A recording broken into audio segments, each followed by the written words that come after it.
Welcome to Disability Advocates and Resource Center, lighting the path to independence for all, serving Pitt, Beaufort, and Wilson counties. We are located at DARC 702A Johns Hopkins Drive, Greenville, North Carolina 27834. We can be reached at 252 355 6215 or 888 541 7227. Employment and disability. 10% of the world's population has a disability, or 610 million people. The following video will cover topics that will help you navigate your way through this period in your life. The ADA, as you know, was signed in July 26, 1990. But Ken, we're still having to fight today for true accessibility.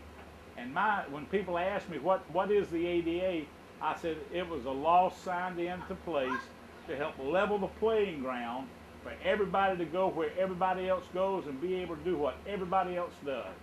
But in the employment issue that you have, the EEOC is the main part that handles that Title I under the ADA that deals with employment. That certain persons with disabilities, they have certain rights as a person to be able to work, to have a job, to be a tax-producing citizen, for their own self-determination, for their own self-confidence, to be able to be an integral part of society. If they can't function as they did, to be retrained to be able to do something that they would like to aspire to do. As a benefits specialist coordinator with Disability Advocates and Resource Center, I help individuals that are receiving disability benefits that want to go back to work. Many individuals are scared to go back to work. They're afraid they're going to lose their benefits or most importantly, their health insurance. So what I do here, I sit down with them one-on-one and I discuss all the work incentives that are available to them to help them to make the informed choices to go back to work and report the information to Social Security. Some of the work incentives that are available that I discuss with them and help them to understand is the trial work period, the ticket to work, impairment-related work expenses, expedited reinstatement of benefits, what is SGA, and what's going to happen to their Medicare and their Medicaid. If you're in a spot where you have to start over again, don't lay back. Don't let people wait on you until you rot away, because that's all you'll do. You'll lay there, and when you wake up tomorrow, you'll still be laying there. There's nothing like today to get another start on life.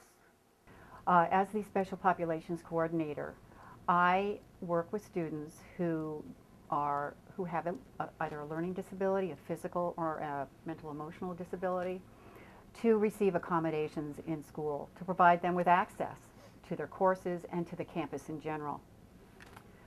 As the Special Populations Coordinator, my job is a little bit different from the job of a special educator when you were in grades K through 12.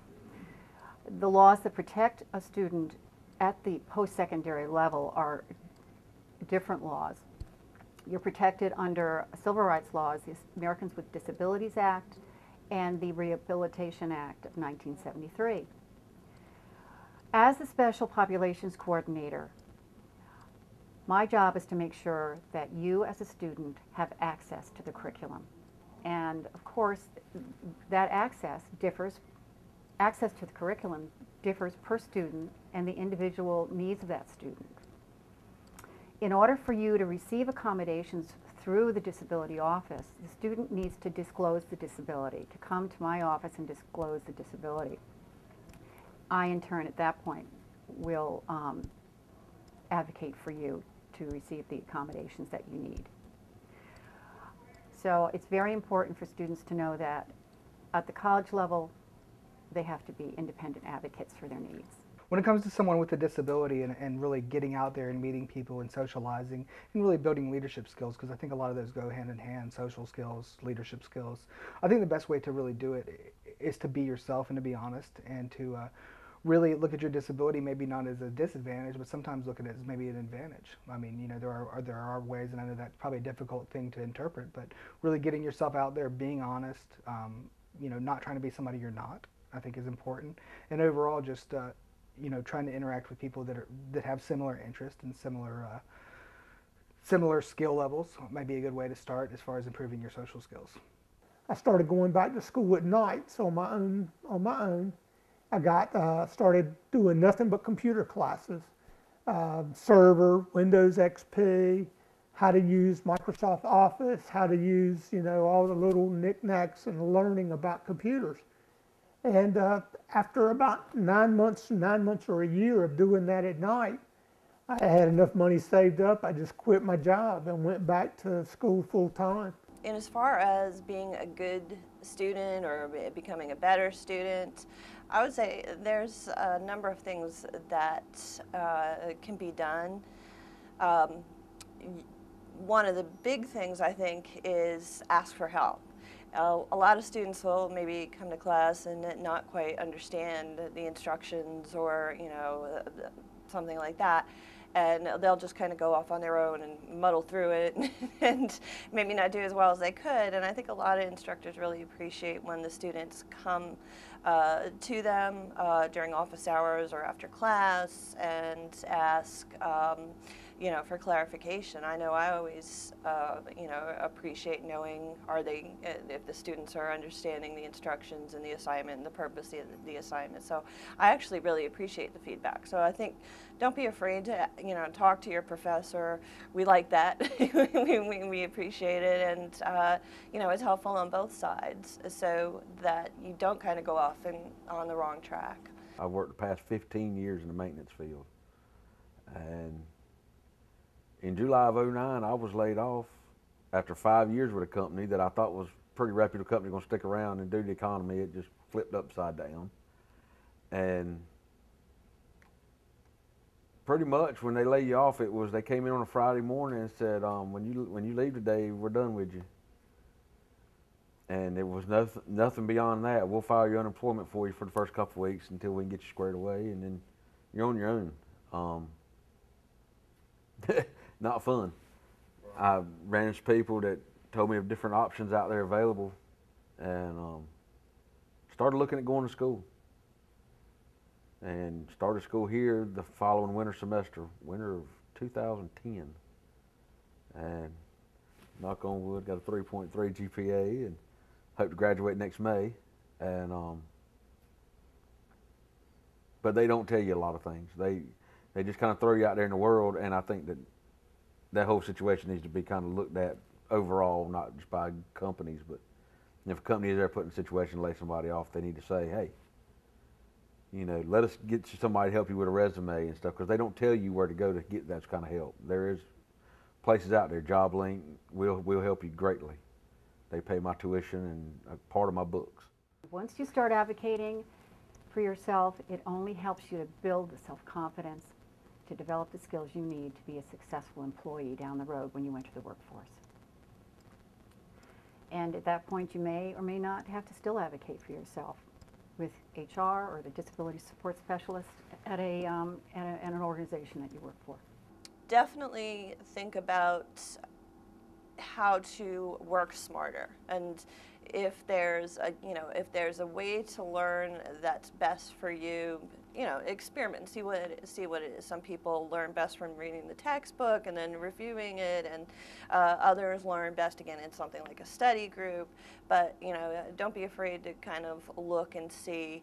And you know, experiment with different things. And different subjects too are going to require different types of learning. I remember world history too, taking that class and memorizing you know, years and dates and things like that is not maybe my major strong point. So I would make charts and kind of have a visual of when different events happened, and that helped a lot, so that it was more than just, you know, words in the textbook. So it kind of helped to see how different things were connected to each other. The whole purpose that I really want to get across to people that are in this position, you know, where they're just now starting, and you know, they've been told that ECU or they've been told at any hospital, you know, this is what you got to learn to deal with, people. You got to learn to deal with it.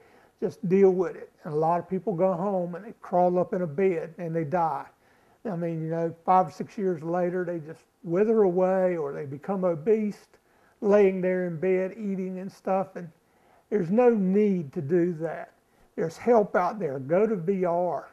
Go to, I mean, just while you're in there, just start talking to people while you're in the hospital. They will help you get set up. It might not be what you want to do to start with. Like I say, my problem was, first of all, I didn't like drafting. But I proved I could do something. You know, I sat there and I did it, and I did it, and I did it. And I proved I could be dependable. I proved I could, you know, people could count on me to get something accomplished. I think it may be essential for a person with a disability, or I think we're talking about disabled people, to be especially conscious of how they're presenting themselves in writing, and to be as clear in their goals as they possibly can be. Also, some of the best students that I've seen are the ones who are just always looking for opportunities. And so, you know, they don't just walk by the flyers that are posted in the hallways. They'll, you know, stop and look and say, hey, there's a great internship, I'm going to apply for it. And if they don't get that internship, then they apply for another one. And, you know, I've seen students have internships with the Super Bowl and, you know, Late Show with David Letterman. And there's just so many different opportunities out there for you know, getting a foot in the door, trying out a career, and you're not limited to one internship. I had a student who did an internship with CBS News first and then with the Tyra Banks show. And he went on to work, I think, for a soap opera after he graduated. And so there's all kinds of different opportunities, and there's really so many different things that you can do. So doing well in the classroom is important, but you know, make the most of your out-of-class time as well. I focused my degree at Beaufort Community College to network administration. Finished that out. Got a really steady job with them. Was asking them for help on how to get to the next step so I could get a full-time job. And they told me, well, I had to have a real degree. That's my word for it, a real degree. An ECU degree, a 4-year degree from a 4-year university. So I started going to ECU, and I've been going to ECU for about 3 years now. Okay, so yes, you heard me right. I've been going to school since 1992. Disability Support Services sees about 500 students a year. So I think, you know, there's so many different variations where you have the students who maybe just ADD, but that is now classified as a disability. You know, then you have the ones that, you know, you have the physically, you have the mentally, emotionally handicapped, and those sort of things. So it really depends on the level. I think we see a lot of students who have some variations and, you know, some physical disabilities. We see that. We also see some students who have the mental or some other type of disabilities that we see, and there's a lot of them we don't see or we don't know about. You know, but like I said, the Disability Support Services at ECU works a lot with about 500 students a year that we know that have been diagnosed with some sort of disabilities, and they're giving some kind of treatment to help them graduate. I do a lot with computers at home. I got lots of friends actually in the computer world that work everywhere from Microsoft to Dell to Linux. I mean, Oracle. They're all in different branches of the field, and they've all told me, dude, you got a little bit of talent here, use it. So when I started looking at school, I was like, well, I'm going to go into computer programming and IT, which are 2 different degrees here. They're both associate's degrees. And still learning a whole lot. I mean, I learn every day. You know, you can never learn too much about computers, and it's a wide open field. I know people with master's degrees that are making 50 grand a year. Most people with 2 associates of what I'm doing start out at 65 plus.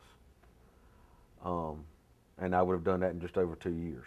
Outside of the work that I've done here at the community college, I served as chair on a school board, and you know, whether it was resumes for positions or statements asking a board to move on a particular issue, if the matter is presented in a way that was not I guess, almost free of error, or at least edited. The credibility of the writer, and therefore the credibility of the issue, falls into question. Okay. I would say flexibility.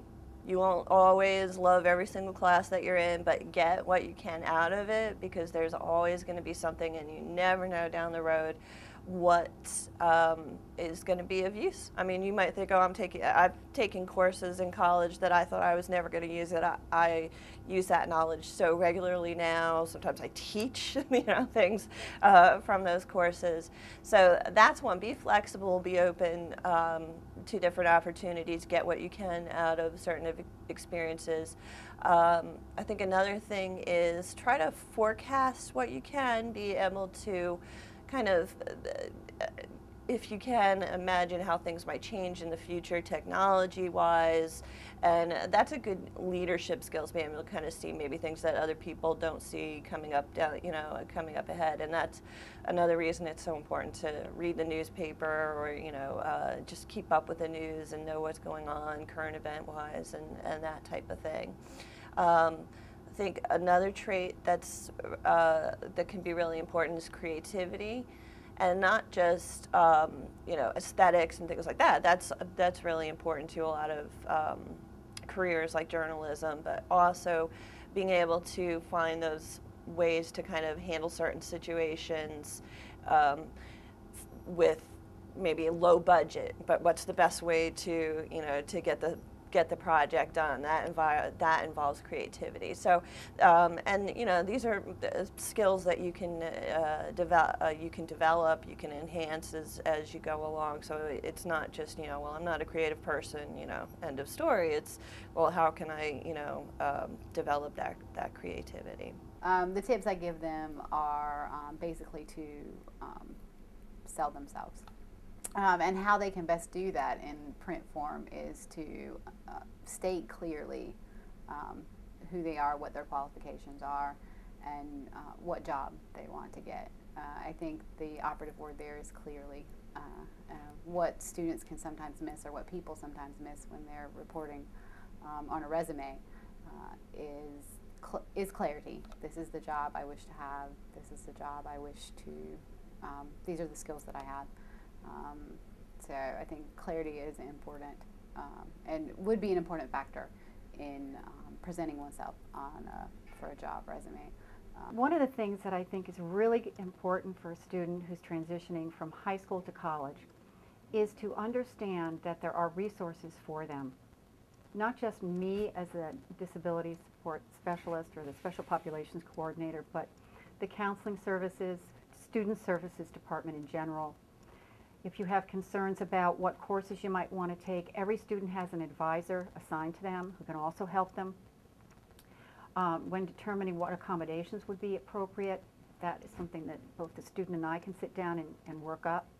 And also to talk to the instructor about, are these accommodations practical in the classroom environment for that course? So that's another important factor. Each course is different, each student is different, and looking at a student as an individual is the most important thing when you're providing services for them. Your local job link, your Employment Security Commission, you've got to go in there, you've got to ask them questions. They will not volunteer information. You've got to say, I want to go to school. What is the steps taken there? FAFSA.gov is the Federal Student Financial Aid website. Great resource. That could point you in the direction of Pell Grant and student loans and such. Your local community college. The financial aid departments there, the instructors are all great. Every one of them has been a student themselves, so they know how it feels. Well, the other thing with the ADA is municipalities, and they're governed under Title II of the ADA, to be able to have true access for people to go where everybody else goes, whether it be by sidewalk, where they have to have the proper curb cuts put in, not just put in, but also to be within standards for elevation. Also to be able to work with their transportation. Like in Greenville, we have the Great Bus System, and they have to provide a paratransit way of transportation for persons that cannot access the bus stops, then they're able to use what they call the paratransit. This is where they actually come to the person's home and take them to any destination within 3/4 of a mile either side of where the bus route runs. That gives them true transportation situations. Have any concerns about interactions with other students, interactions with your faculty, with faculty members? If you have any concerns about how things are going during the semester, there are resources for you. There's the counselors in the Student Services Office, there's myself, and dialogue with the faculty member and myself and you if necessary. So there's always going to be a support system for you here at Beaufort County Community College. You know, you just have to go with it sometimes. You just have to go with the flow and take it for what you got and go. People will help you. People will help you if you want to be helped. If you don't want to be helped, stay at home, lay in bed, you know. So there'll be someone come wipe your butt, and there'll be someone come feed you. The world won't let you die, but they won't remember you when you do die. Whereas if you get up and you get out and you try, even if you don't do anything great like Bill Gates or anything like that, you know, people will remember you, and they will come. They will come to see you, and they'll be, you know, they'll be good. Life will be a whole lot better than just laying at home in bed. A lot better. For additional information, please visit www.darcnc.org.